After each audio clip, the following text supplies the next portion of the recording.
At Irvine Hebrew Day School, we're creating a community of children who have the perseverance and the creativity and the knowledge and the background to be able to succeed in all aspects of their lives. Our child is getting a very rigorous secular education, and he's encouraged to be curious and to explore and to be analytical, and his knowledge is respected and that he gets to participate in his learning. We wanted him to be really secure in school and to be in a place where they really weren't going to squash that love of learning out of him. Really, Irvine Hebrew Day School is about celebrating the Jewish people, about individuals, and about community. A community that's growing needs to accommodate diversity. Diversity is the hallmark of successful growth. So Irvine Hebrew Day School really is a demonstration of the success, the great success of Orange County Jewish life.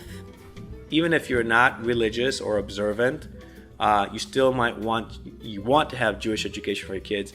You're going to get it here, but you're not going to get a revolution at your house where the kids are going to come and change the life order for you. Our Hebrew curriculum is an opportunity to build fluency and mastery of Hebrew language, reading and writing and conversation. And we do that through innovative programming and curriculum approaches such as Hebrew Through Movement, where the students actually are physically going through the movements while they're learning Hebrew, and it's highly engaging. In Jewish studies, he is learning how to daven and how to understand being whatever kind of Jew he wants to be. I love that our school environment is really instilling that connection to Israel and an understanding of the value of learning the Torah and a real appreciation for our traditions.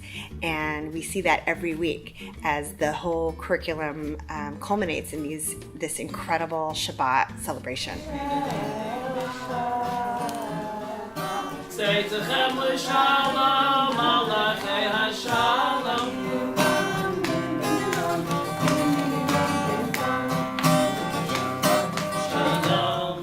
Shabbat Shalom, Shabbat Shalom, Shabbat Shalom, Shabbat Shalom, Shabbat Shalom, Shabbat Shalom, Shabbat Shalom. Positive discipline is an approach in a school and in a home that teaches important life skills, and we implement that curriculum and that approach in our school every day. Kids can be difficult sometimes, but Teacher Tammy has this ability to really talk to her at her level and really calm her down and bring her in and to get her to cooperate and help her support help us through some of the difficulties you have with certain children. There's this whole social, emotional development component called teaching positive. Our son is learning how to cope with challenges, and he has a whole skill set in how to deal with a problem. And there was one day he was telling me about something he was worrying about, and I said, what are you going to do if it comes up today at school? And he said, oh, Mommy, I have so many things I can do. I can use my wheel of choice and go to the cool-off spot. We made our little wheels of choice. What can we do when we're feeling upset and we're flipping our lids and we're losing it left and right? We know that in the workplace, in your home life, in relationships, having positive communication skills goes a long way. And so we do really value that. My son will say, Mom, I want to compliment you on a beautiful dinner, or I want to compliment you for picking me up from school on time.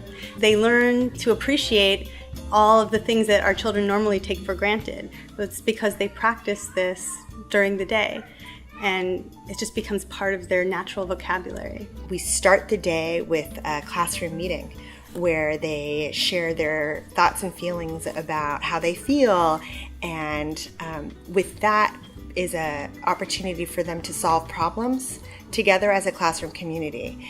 And problem solving and critical thinking is a very important piece to 21st century learning.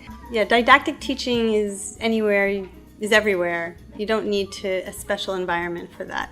But this kind of social emotional learning, the children learn because they're happy, and they learn because their emotional needs are met. And it's, there's data to support it, but you can see it unfolding right in front of us. Children need to play, and our curriculum is set up so that they have time to explore and develop themselves in an environment that is very nurturing, not just inside the classroom but outside. And so we created a really dynamic and engaging outdoor playground that's themed with an Israeli theme and a Jewish theme. And so we've hand selected these neat areas that we've created that the children lends itself to a lot of creative play, and we find ourselves watching the kids in the Knesset solving problems. They have created a kibbutz themed area where they play house and they're building, and we have just recently planted an organic garden that is harvested every Friday, and we take the herbs or the lettuce or whatever we're growing at the time and make lunch for our Shabbat lunch with it. And so the outdoor environment is mirroring the kind of learning that we want to happen indoors as well. Not only is your child happy, but he is being strengthened and challenged and feels confident. Programs that we have selected are really top-notch. And to be able to start a new school and have that opportunity is invaluable. It's a really unique case that we could hand select Singapore Math and Lucy Calkin's Reading and Writing Workshop, and a social studies curriculum that really is experiential and innovative. Our science program is FOSS, which is created out of Berkeley, and it's modules of experiments and investigations.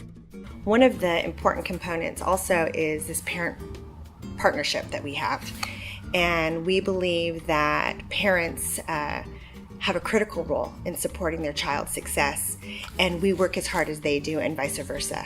Parents can take classes called positive discipline, and so the philosophy in the classroom is also enforced at home, and it just makes for a very well-rounded student and a well-rounded person. We really do love learning here, and you see that in their energy, in their enthusiasm.